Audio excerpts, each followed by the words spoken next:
A 20-year-old musician from Houston who once sang gospel as a child rose to fame on TikTok with his emotional hit Romantic Homicide, gathering millions of views. But behind the fame was a much darker reality. On September 8, 2025, Lo opened the trunk of his Tesla in Los Angeles and made a horrifying discovery: the remains of a 15-year-old girl who had been missing for weeks. Investigators later revealed that she was either a devoted fan or someone emotionally close to him. Messages, matching tattoos, and lyrics hinted at a troubled connection that blurred the line between admiration and obsession. What followed would leave everyone stunned. Lo, whose full name is David Lo, was born on March 28, 2005 in Queens, New York, a city that moves fast and never truly sleeps. But his story would soon take a turn no one could have predicted. When David Lo was still a child, his family moved from Queens to Houston, Texas. The change was more than just a new address. It shaped how he saw the world and how he dreamed. Houston carried a slower rhythm than Queens, but that quiet pace gave him room to breathe, to imagine, and to grow. In that new environment, a shy and creative boy began to see possibilities far beyond what surrounded him. By the time he reached 7th grade, his parents decided to homeschool him. That decision took him away from crowded classrooms and placed him in a quieter world where learning became more personal, though also more lonely. Yet the solitude gave him something priceless: time. Time to experiment with sounds, to sketch melodies that lived only in his head, and to explore a growing passion that most kids his age never thought about. Music had always been with him, but at 13, it became his voice. He began with gospel, filling the room with raw emotion. The unpolished tone carried sincerity, and gospel gave him a sense of soul and depth. Still, his curiosity reached further. Artists like Lil Pump and XXXTentacion began to inspire him. Their music, full of energy, pain, and chaos, drew him toward a different kind of expression. The mix of gospel roots and the turbulent pulse of modern rap created something new inside him, a unique sound that would later define his own style. Those early years were more than memories of cities and schools. They were the story of a boy standing between two worlds, faith and rebellion, slowly blending them into his identity as an artist. Every journey begins somewhere, and his started not in a studio filled with producers but in 2021, with a laptop and a SoundCloud account. Like many young dreamers, he uploaded songs online, often pairing them with Fortnite clips. The recordings were rough and imperfect, yet they carried something genuine: emotion, honesty, and a spark that caught the attention of small online communities. It was the first sign that his music could reach beyond his bedroom. Then came the song that changed everything. In 2022, he released Romantic Homicide, a haunting and deeply emotional track that spoke of heartbreak and distance. It was not made for the charts, yet TikTok found it. Within weeks, millions of short videos used the sound, and the song spread like wildfire across the internet. Suddenly, David Lo was no longer a kid posting songs online. He was an artist whose music resonated with millions. By the end of that year, Romantic Homicide climbed to number 3 on the Billboard Hot 100, placing him beside artists who had been shaping the industry for years. The success gave him momentum, and in 2023, he released his first EP, Petals to Thorns. It was both gentle and powerful, balancing vulnerability with confidence, showing the world that he was not a one-hit wonder. Critics and fans began to see the depth of his artistry and his growing vision. In 2024, his career reached another level when he joined SZA on tour. Performing in front of massive crowds, he proved that his voice could fill arenas just as easily as it filled headphones. Each performance turned online fame into real-world recognition, transforming him from an internet phenomenon into a respected performer. Then came 2025, a year of triumph and turbulence. His performance at Coachella was meant to be a defining moment, a celebration of how far he had come. The show was electric, full of energy and emotion, but a daring move on stage went wrong and instantly became a viral clip. Even so, He quickly recovered and reminded everyone that live performances carry risks but also reveal the true heart of an artist. When fans heard that a world tour was on the horizon, excitement spread quickly. It was supposed to be a celebration of how far David Lowe had come in such a short time. But then came the announcement that shocked everyone. The entire tour was cancelled, and no explanation could ease the disappointment. For an artist who had built his career step by step, the sudden stop left questions floating without answers. His journey had always been full of contrasts: humble beginnings, fast success, high moments, and sudden pauses. What would come next was uncertain, but one thing was clear. He had already left his mark, and his story was still unfolding. Behind the lights, beyond the viral fame, David's personal life painted a quieter picture. It showed a young artist still learning how to balance faith, privacy, and the weight of fame. From the very beginning, belief had always guided him. Before stepping onto a stage or entering the studio, he would often pause, lower his head, and pray. It was not a gesture for attention, but a private ritual that reminded him of his roots and what kept him grounded. That quiet spirituality flowed through his music as well. Sometimes it was hidden beneath the rhythm, other times it rose clearly in the emotion of his voice, even when listeners could not name its source. At the same time, David learned to protect his peace.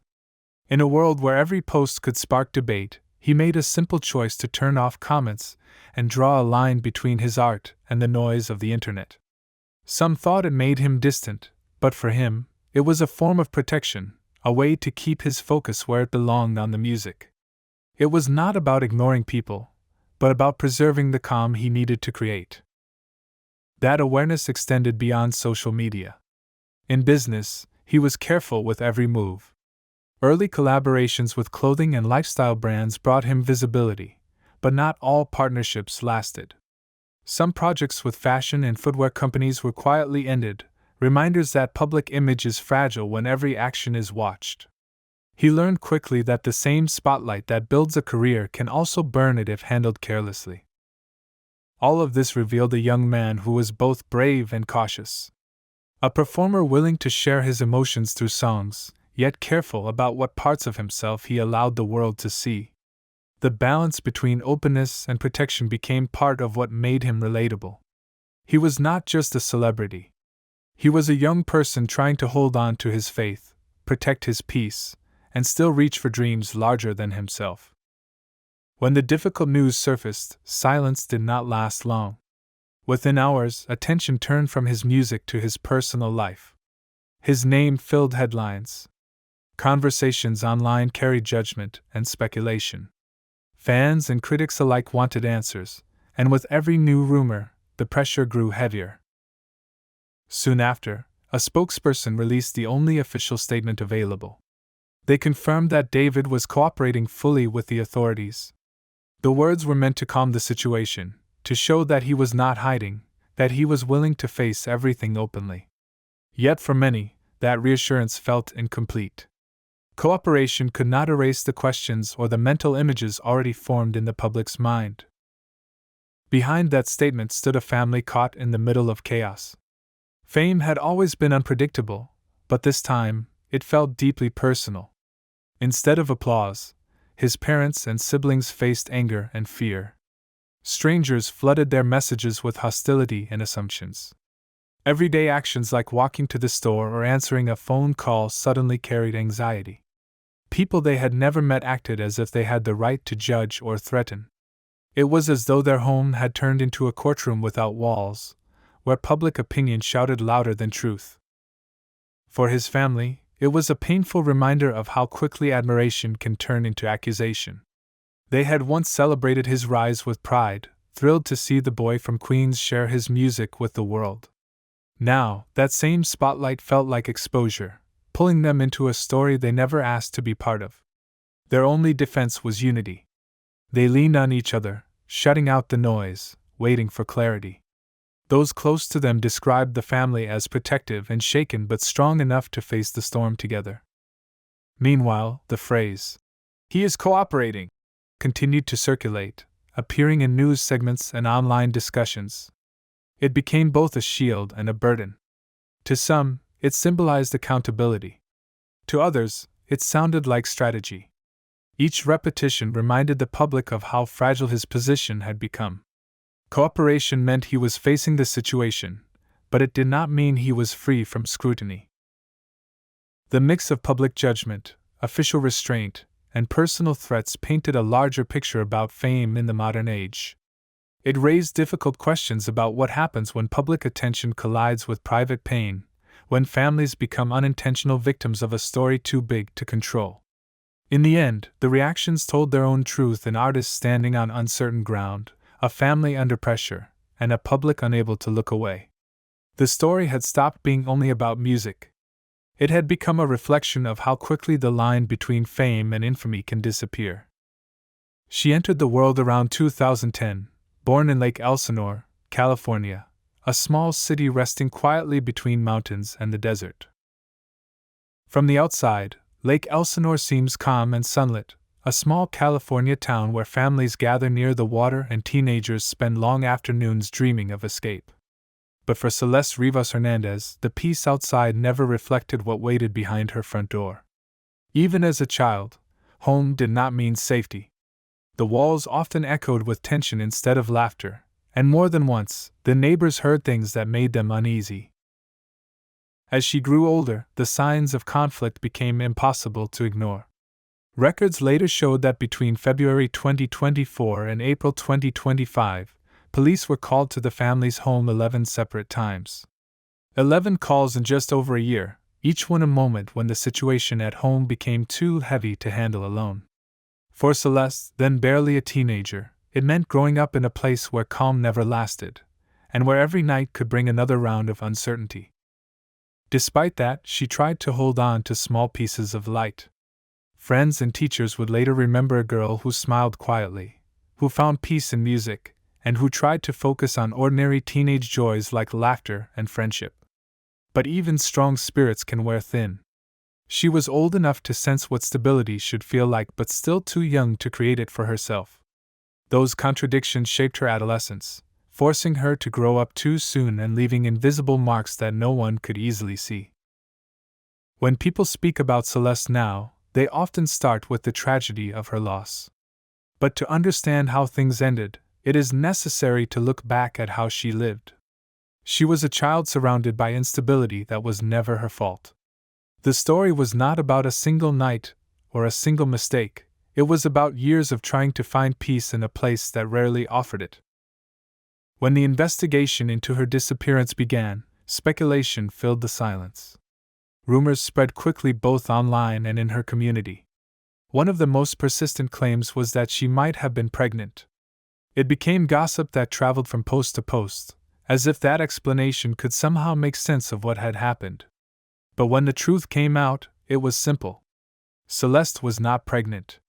That fact cut through the noise and showed how easily people turn real lives into stories they think they understand. She was just 15, still figuring out who she was, still learning to navigate a world that often felt too large. Knowing that she was not pregnant does not make her loss any less painful, but it reminds us that the truth is usually less dramatic and more human than the stories people invent. Celeste was not a character in a rumor. She was a teenager who dreamed of better days, who tried to rise above the chaos around her, and who never had the chance to outgrow the shadows of her early years. Her childhood was not defined only by dates or by the police reports that documented her home life. It was shaped by her search for normalcy, for calm, for the kind of stability every child deserves. When we remember her, we should not focus only on how her story ended, but also on the difficult beginnings that came before. The pattern of her disappearances did not begin suddenly. It built slowly over time, like a repeating cycle she could not escape. Each time she went missing, it became less a mystery and more a reflection of the turmoil she was trying to leave behind. The first time was February 14, 2024, Valentine's Day. A date that for most kids meant candy, laughter, and notes passed in class. But for Celeste, it was the day she walked away from home. At just 13, she stepped out into a world far larger than she was ready for. Police records described it plainly, but for those who cared about her, the hours stretched painfully long. Questions multiplied. Where could she have gone? Was she safe? When she was finally found, relief washed over everyone. But it was only temporary. She had returned in body, but not in spirit. The distance between her and her home had grown, and no one knew how to bridge it again. Barely a month after the first time, in March 2024, it happened again. By then, everyone recognized the signs. Flyers went up, phones rang, and friends repeated the same worried questions. Once more, Celeste Rivas Hernandez had vanished into the city, chasing something, maybe freedom, maybe belonging. When she was found, the same questions returned. Why did she keep leaving? Who was she meeting? And could anyone stop it from happening again? The final disappearance came on April 5, 2024. She was still 13. This time, she hadn't just gone missing nearby, she had traveled all the way to Hollywood. For the first time, she mentioned someone she had met there, David Le, a young musician from Los Angeles whose world seemed bright and full of promise. It was a fragile mix, her innocence meeting someone else's influence. Finding her in Hollywood brought both relief and fear. She was safe, but drifting farther from home. Friends remembered how her eyes lit up when she spoke about that world, as if stepping into a dream that adults knew could be dangerous. Those disappearances in February, March, and April revealed a painful pattern. Celeste longed to escape the chaos of her home life, yet that same longing left her vulnerable to others. Each return was brief before the cycle began again. Looking back, the clues were all there: repeated police reports, sudden vanishings, and mentions of an older musician. Her running away wasn't rebellion, it was a search for safety, identity, and connection.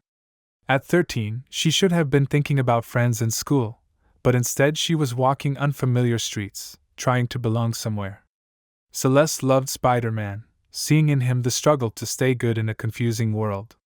It showed the part of her that still believed in kindness and hope. But she was also a teenager learning about herself. On her finger was a small tattoo with the letters SH, and another, larger one with the name David. They were symbols of a girl too young to understand permanence. She appeared briefly in live streams linked to David, quiet but present, a glimpse of how her world had shifted online. These details, her love for Spider-Man, her tattoos, her appearances, painted a portrait of a girl caught between childhood and adulthood, still hopeful, still searching. Her story was not only about loss but about the light she carried and the love she left behind. When she passed, her community gathered with candles and photos, remembering her laughter. Messages and donations came from people who had never met her, touched by her story. To her family, she was not a headline but Celeste, the daughter and sister they loved deeply. Their home now felt empty, yet her memory lived on in the kindness of strangers and the hearts of those who refused to forget her. Her story began long before most people knew her name. In 2021, when she was 12, she met David Le online. He was 16, almost 17. What started as simple messages slowly grew into something that would shape everything that followed. Her story is more than a timeline of disappearances. It reflects the struggle of a young life caught between safety and freedom, between childhood and adulthood, between danger and hope. At 13, she should have been thinking about school dances and weekend plans. Instead, she was walking the streets of Hollywood, talking about musicians and futures that would never come. Every young life carries small details that define who they are, and for her, those details spoke volumes. She loved Spider-Man. It may sound simple, but to her, it meant more than just movies or comics. Friends said she would light up when talking about Peter Parker, a character who tried to balance chaos with doing the right thing. Maybe she saw a reflection of herself in that struggle, a kid caught between two worlds, trying to grow up too fast while holding on to pieces of innocence. Her love for Spider-Man wasn't just a hobby. It was a glimpse into the part of her that still believed in hope. But alongside that innocence were signs of a teenager searching for identity. One of those signs was literal. On her finger, she had a small tattoo with the letters SH. No one could ever fully agree on what it meant. Some thought it was shorthand for a secret message, while others believed it represented someone in her life. Whatever the meaning, it was permanent ink on a hand that was still so young. Another tattoo stood out even more, the name David written across her chest. It was not hidden or subtle. It was a bold declaration, tying her identity to someone older in a way that most kids her age could not understand. It spoke of devotion, vulnerability, and a longing to be seen. Her presence was not limited to real-life encounters. She appeared briefly in Twitch streams connected to David, moments where she was no longer just a private figure but part of a public broadcast. To those watching closely, it was startling proof that she was there, visible in his world. These brief appearances were enough to raise questions and leave an imprint in the minds of anyone who saw them. Together, these pieces, her tattoos, her love of Spider-Man, her appearances online, paint a portrait of a girl suspended between two worlds. She was still a child in many ways, but already living with choices and connections far beyond her years. After her passing, what remained was not just silence but memory. A memorial was held, a gathering of family, friends, and even strangers who had only known her story through the news. Candles were lit, photos of her smiling face were held up, and voices cracked as people tried to talk about a girl who should have had decades ahead of her. One of the clearest signs of her impact came through the fundraiser created in her name. A GoFundMe page described her simply as a beloved daughter. The words were few, but they carried deep love and loss. People who had never met her donated and left messages filled with prayers, sorrow, and compassion. For her family, each message was proof that her story had reached far beyond their small circle. Her family was left broken in ways that words can barely describe. They had lived through her childhood struggles, her disappearances, and finally, the unbearable loss. To them, she was not a headline or a case to be analyzed. She was their daughter, their sister, the little girl they had once held and laughed with. In private, their grief was heavy and endless. Publicly, they expressed gratitude for the support they received, but nothing could change the truth that life would never be the same. The memorial, the fundraiser, and the words beloved daughter together formed her legacy. Not one built on fame, but on love and the pain of her absence. Her story became a reminder of how fragile life can be, how quickly it can be taken away, and how deeply a single young soul can touch others. In the end, her legacy lives in the way people remember her. In the candles that burned for her, in the prayers whispered by strangers, and in the family that will carry her in their hearts forever. She may be gone, but she is not forgotten. Every story has a clock, and hers began ticking long before most people even knew her name.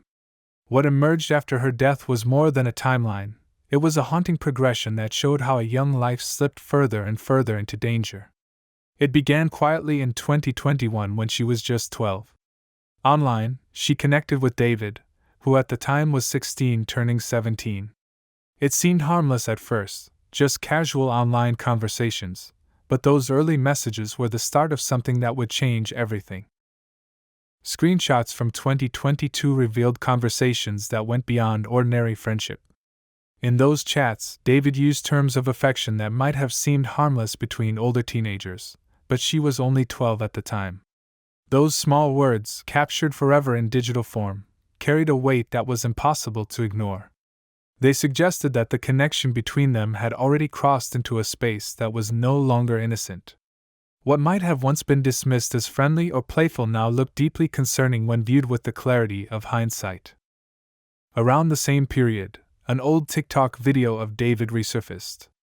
In the clip, he was cutting meat with a knife while adding a caption written in a joking but possessive tone, saying, "Me if I see her talking with other guys." On its own, the video might have been brushed off as edgy humor or teenage exaggeration. But after everything that happened, people began to see it differently. Viewers started to debate whether it revealed something about his mindset, perhaps jealousy, control, or anger that had gone unnoticed before. What once looked like a casual moment on social media now appeared to carry a darker undertone, a glimpse into how he may have viewed his connection with her. By 2023, leaked screenshots from her side began to circulate online, showing private messages where she confided in close friends. In those messages, she said openly that she and David were in a relationship. For a 13-year-old to describe herself that way revealed just how far things had gone. These were not rumors or speculation. They were her own words, quietly confirming something she had kept hidden even from parts of her family. It was the kind of truth that, once revealed, could no longer be ignored. Then came one of the most revealing details of all. In early 2024, after she appeared briefly on a Twitch stream with David, a clip began to spread online showing him asking for the video to be taken down. The urgency in his voice spoke volumes. He understood what the footage might show and wanted it gone before it drew attention. To the public, that single moment raised a question that lingered long after.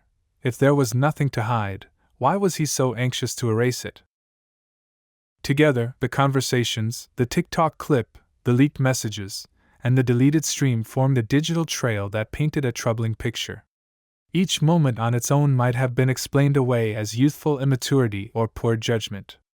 But when placed together, they told a story of secrecy, emotion, and attempts to conceal. In true crime investigations, it is often the smallest fragments, a word, a short video, a deleted post, that carry the most weight. In her story, those fragments spoke loudly. They revealed a connection that had developed quietly, maintained through messages and social media until the truth could no longer stay hidden. Sometimes, the most telling pieces of a story come not from evidence, but from the people who witnessed it unfold. In this case, the accounts from family, teachers, friends, and neighbors formed a hauntingly consistent picture. Her mother was among the first to speak openly. In one interview, she acknowledged that her daughter had a boyfriend named David. For any parent, hearing that a 13-year-old was involved with someone older would be deeply concerning. That admission removed any remaining doubt. It was no longer speculation, it was reality. Her daughter was not just missing. She was emotionally attached to someone whose influence had drawn her further away from home. Her former teacher added more to that understanding. He explained that she had once run away to be with a rapper from Los Angeles. His words stripped away the uncertainty and revealed how serious the situation had become. This was not just a teenage crush or a passing phase. It was a deliberate choice, a young girl leaving behind everything familiar to follow someone living a life of music and fame. For that teacher, who remembered her as a bright and curious student, it was heartbreaking. The girl he had once seen in class should have been safe at home, not caught up in a world far beyond her years. Even those close to David added their own unsettling perspective. At social gatherings, some of his friends admitted they had believed she was 19. The fact that they were mistaken spoke volumes about how appearances can distort the truth. It showed how easily perception can mask reality, and how deeply this young girl had become entangled in a life she was never meant to live. To David's friends, nothing about the relationship seemed unusual. They saw two people side by side at events, unaware she was still a child. Fake identification, a mature appearance, and people's willingness to ignore what they didn't want to see all helped hide the truth. In Hollywood Hills, a neighbor later confirmed that David and Celeste were living together, appearing as a couple. From the outside, it looked normal, but in reality, she was only 14, far from home, and living under a roof built on secrecy. The most unsettling part was not only the relationship, but the deliberate effort to hide it. Celeste had fake identification listing her as 18 or 19, allowing her to enter clubs and appear in public beside David without question. It was later alleged that he knew her real age. Digital traces were also wiped. After she appeared on his live stream, he demanded that the footage be deleted. To outsiders, it looked like damage control, but in context, it felt like fear. Deleted clips, missing screenshots, and quiet requests for friends to stay silent all pointed to a pattern of concealment. It was not about privacy, it was about protecting a secret. Then came the discovery that exposed everything. In September 2025, police found Celeste in the trunk of David's Tesla, abandoned in a Hollywood parking garage. The car had been left for weeks, covered in dust, a silent witness to everything that had happened. For investigators, the evidence, the fake identification, the deleted videos, the silence of friends, and the hidden car formed a clear picture of intentional concealment. For the public, it became a painful reminder that what looks glamorous on the surface can hide something deeply tragic. For her family, it was the confirmation of their worst fears. The world may have debated what happened, but to them, it was simply the loss of a daughter trapped in a web of deception. What officers found inside the car changed everything. When they opened the trunk, the scene revealed a terrible truth. Celeste had been hidden there, her condition showing that she had been gone for some time. Even experienced investigators struggled to process what they saw. For weeks, people had passed by that Tesla, unaware that it was holding a dark secret. Records showed it had been left in the garage since late August 2025, coated with dust as if forgotten in plain sight. By the time it was found on September 8th, it had been sitting there for weeks in the Los Angeles heat, which made the work for forensic teams even more difficult. It was not the discovery anyone had hoped for. The confirmation shattered the last bit of hope her family had held on to. Every parent fears a call like that, and for Celeste's loved ones, it marked the end of searching and the beginning of mourning. What investigators could tell was that the effort to hide her was deliberate, an attempt to delay the truth from coming out. But the evidence eventually spoke for itself. Nothing stays hidden forever. The car became the center of the case, a symbol of how far everything had gone. From early messages online to the final discovery in Hollywood, every detail led to this moment. On September 16, 2025, the Los Angeles County Medical Examiner confirmed what everyone feared. The remains were identified as Celeste's. She was only 15. The announcement ended all doubt, replacing speculation with grief. The report did not yet determine how she lost her life. Toxicology tests were still ongoing, and investigators had not released an official cause. That silence left painful questions hanging. Was it violence, neglect, or something else entirely? Until answers came, her family could only hold on to memories while the world waited for the full truth to unfold. More than a year had passed without any clear sign of Celeste, even as rumors and scattered sightings continued to circulate. Her last confirmed months placed her in Hollywood, far from her quiet beginnings in Lake Elsinore. Realizing she had been gone for so long while still existing in plain sight made the loss even harder to bear. For her family, the confirmation was both grounding and unbearable. The search was finally over, but the reality of her fate was devastating. They had answers, yet the questions that mattered most remained unanswered. For investigators, the uncertainty about the cause of death meant the case was still wide open. They knew who the victim was, but not yet what had truly happened. Whether it was violence, neglect, or a terrible accident, they needed proof.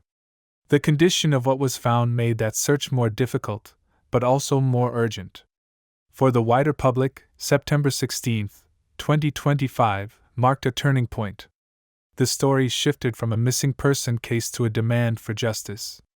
Celeste was only 15, and her story had become a symbol of unanswered questions. Then, on the morning of September 18, the case took a sharp turn. What had been whispers and speculation turned into action. Law enforcement surrounded the Hollywood Hills home where David was staying. Neighbors watched as officers in tactical gear moved in. The quiet street filled with tension as the raid began. This was not a simple visit. It showed how seriously authorities viewed the situation. They already had the discovery of Celeste in his car. Now, they needed the digital evidence to connect the story. Inside the house, investigators searched every room, collecting electronics, phones, hard drives, and computers. To them, these devices could hold the truth, messages, photos, or deleted files that might reveal how a young girl ended up living under false identities and how her life ended in tragedy. The raid was swift but intense. Officers left with boxes of evidence, each one possibly holding the missing pieces.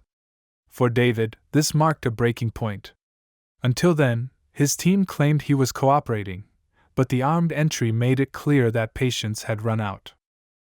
By the end of the day, the property was stripped of anything that could hide digital secrets. Across Los Angeles, headlines spread about the raid. For many, it confirmed that investigators were no longer just collecting facts, they were building a case. What came next would determine whether this tragic story finally reached justice. The sight of officers entering David's home, taking devices, and carrying out boxes of evidence looked like the moment before an arrest. But that moment never came. David was not detained. For many, it was shocking. How could a young girl be found in his car, yet he remained free? The absence of charges felt like injustice. Social media exploded with questions. Some urged patience, explaining that digital evidence, forensics, and autopsy results take time. Still, the image was unsettling. The suspect walked freely while the victim's family grieved. Into that silence, David's manager released a statement saying he was not directly involved. The careful wording left room for doubt, defending him without denying the connection. To some, it was protection. To others, a calculated attempt to control the story. The Los Angeles Police Department refused to comment, citing an active investigation. That silence, while legally necessary, only fueled speculation. People wondered if fame was protecting him, or if investigators were quietly building a stronger case. Legal experts noted that without confirmed cause of death or forensic proof, rushing to arrest him could risk everything. If prosecutors moved too soon, the case could collapse in court. It was better to wait, analyze the seized devices, and let evidence speak. But for Celeste's family, waiting was unbearable.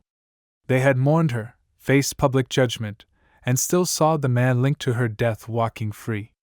Each passing day without progress deepened their pain. The raid had shown action, but the silence that followed felt like paralysis.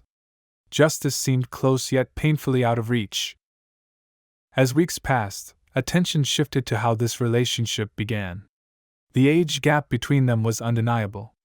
When they first spoke in 2021, she was 12, and David was 16. At that age, the difference meant power and influence. She was still a child, while he was already on the edge of adulthood. That imbalance defined everything that followed and became the focus of new questions about manipulation and control. Some of his early lyrics even hinted at emotional dependence, blurring the line between inspiration and obsession. In 2023, he recorded a song later known among fans as the Celeste demo. Its repeated use of the word obsessed took on a haunting meaning afterward.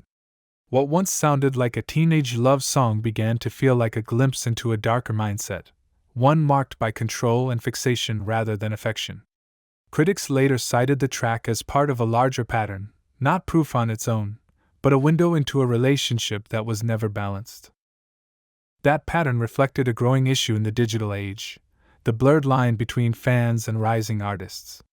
Social platforms allow young admirers to connect directly with performers, sometimes leading to private exchanges that go far beyond harmless messages. What starts as excitement can slowly turn into dependence, and what feels like closeness for a fan can become manipulation in disguise. For Celeste, that connection began when she was only 12, drawn in by music and the image of someone she admired. Over time, private communication replaced distance, creating a bond that looked emotional but was built on secrecy and control. The false identities, hidden travel, and quiet messages all pointed to one intention: to keep her within reach.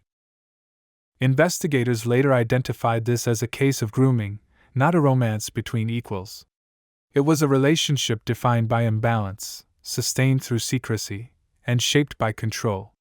At its center was a young girl who mistook attention for care, unaware of the danger behind it. In the end, every clue, from the words in his songs to their age difference and digital traces, told the same story. This was not about love. It was about power. And when power is unchecked, it can destroy lives. Her story cannot be separated from the role of social media, where the connection began and where it later unraveled in public. Platforms like TikTok and Discord, designed for connection, often lacked real safeguards for young users. At just 12, she had unfiltered access to spaces filled with adults, with no clear barriers to protect her. Through these digital channels, what began as admiration deepened into attachment. Small gestures, a reply, a shared clip, built trust that grew dangerous over time.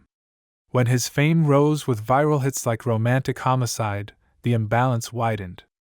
His growing audience made him feel unreachable, while she felt chosen. That illusion of closeness eventually drew her offline and into his world, where the consequences became tragically real. After Celeste Rivas Hernandez was found, her story spread again across social media, deepening her family's pain and dividing public opinion. They had already lost their daughter, yet now her memory was being discussed by strangers online. Each post and comment reopened wounds that had barely begun to heal. Her family faced judgment and reminders of their loss, while D4 Versus supporters were torn between defending him and distancing themselves. Fan pages once filled with music turned into spaces of arguments and sadness. Soon, the phrase "justice for Celeste" began trending around the world. Her name became a symbol of something larger, a reminder that systems meant to protect children sometimes fail, and that online admiration can cross into unsafe territory. Social media had once connected them, but later amplified the tragedy. For her family, it brought heartbreak. For his followers, confusion. For the public, it was a warning about how easily admiration can become harmful when boundaries fade. Every tragedy leaves lessons, and Celeste's story is one society must not ignore. Parents need to understand how quickly online friendships can become dangerous, and that technology can never replace guidance or open conversation. Protecting the young requires awareness, clear boundaries, and shared responsibility among families, authorities, and the entertainment world. The music industry thrives on close contact between artists and fans, but when that connection turns harmful, safeguards are often weak. Stronger policies, accountability, and better monitoring of interactions involving minors are essential. Without them, others could face the same risk Celeste did. Her story is a painful warning. The internet erased distance between her and the person she admired, but also erased the safety that distance once provided. For her family, the pain endures. For society, the duty remains, to stay alert and act before harm occurs again. Over a month after her remains were discovered in a car linked to D4V on September 8, 2025, the investigation is still unresolved. Despite searches and evidence collection, no arrests have been made, and the cause of death has not been released. The slow pace has raised questions about justice and public trust. Delays create speculation and make it seem as if accountability can wait when fame is involved. Reports suggest D4V transferred property to relatives soon after the inquiry began, adding to public concern that wealth and influence can protect some while others wait for answers. The longer the delay, the more faith people lose in the system, and the more pain her family endures. Celeste's case highlights how inaction can discourage others from speaking up and sends the wrong message about responsibility. It is crucial that authorities act transparently and urgently in cases involving minors. Her story also forces reflection within the entertainment industry. D4 Versus' rise from online talent to global fame inspired many, but this tragedy shows how fame can turn dark when systems fail to protect the vulnerable. Celeste's memory reminds us that admiration must never come before safety, and that justice delayed is justice denied. If no one is held accountable, public trust will fade, and young fans may begin to fear the very people they once admired. Families already struggling to guide their children in a constantly connected world could respond with tighter restrictions, limiting creativity and communication out of fear. This case could set a dangerous precedent, allowing justice to move slowly while more young lives slip through the cracks. We have seen similar delays before in other high-profile investigations where time erased evidence and memories, leaving truth and accountability behind. Authorities must move quickly, using digital experts to trace every step of this story from the early Discord messages in 2021 to the tragic discovery in 2025. Only by facing these facts can the truth come to light, and Celeste Rivas Hernandez be remembered for more than her suffering. Celeste's story is heartbreaking not only for its end but for what came before. Born around 2010, in Lake Elsinore, California, she grew up surrounded by instability, with police often called to her home. Yet even through chaos, she found joy in simple things like her love for Spider-Man, a small sign of her resilience and imagination. The tattoos she carried, one on her finger and another across her chest, reflected a search for belonging that her young age could barely understand. At 15, she should have been focused on school and friendships, not drawn into a dangerous world far from home. Her repeated disappearances in 2024 were warnings that went unheard, each time pulling her deeper into risk until tragedy struck. The discovery of her remains was a devastating reminder of how vulnerable youth can be when power and influence go unchecked. Celeste was not just a name in the headlines. She was a daughter, a friend, a young fan who wanted to be seen and valued. Her memory now lives on through online tributes and gatherings calling for justice. As the investigation continues, her story urges us to demand faster action, stronger protection for children, and accountability for those who exploit trust. Her short life must not be remembered only for its loss but for the change it inspires, reminding us that every child deserves safety, love, and a future free from harm.